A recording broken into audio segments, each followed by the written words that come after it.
आपस की फुट कहानी इन हिंदी। प्राचीन समय में एक विचित्र पंछी रहता था।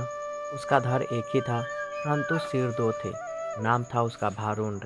एक शरीर होने के बावजूद उसके सिरों में एकता नहीं थी और न ही था तालमेल। वे एक दूसरे से बैर रखते थे।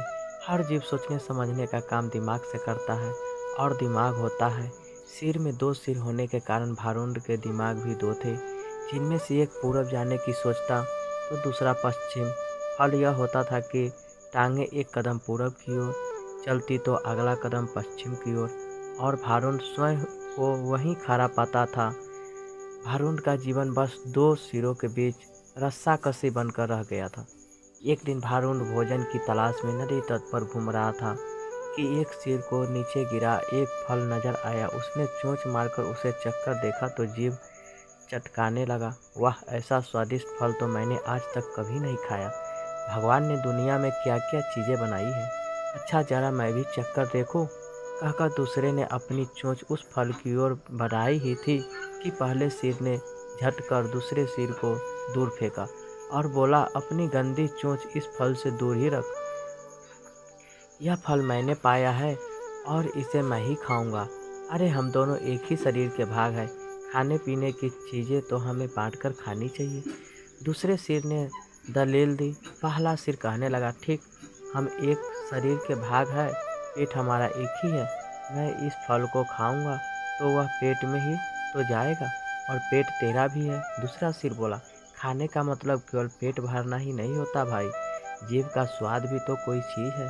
तबीयत को संतुष्टि तो जीभ से ही मिलती है। खाने का असली मज़ा तो मुंह में ही है।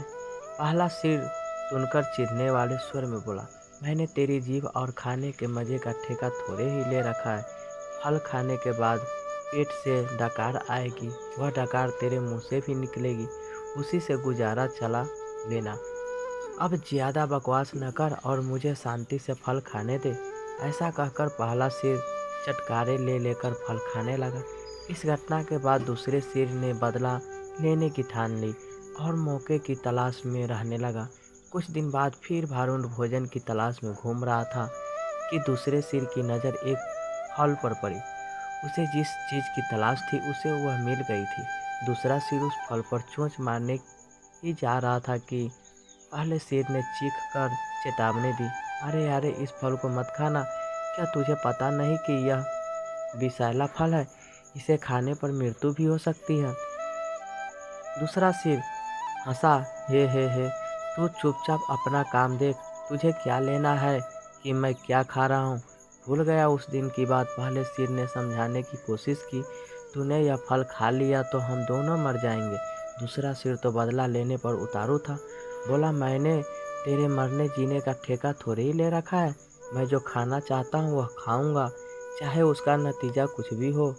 अब मुझे शांति से विषैला फल खाने दे।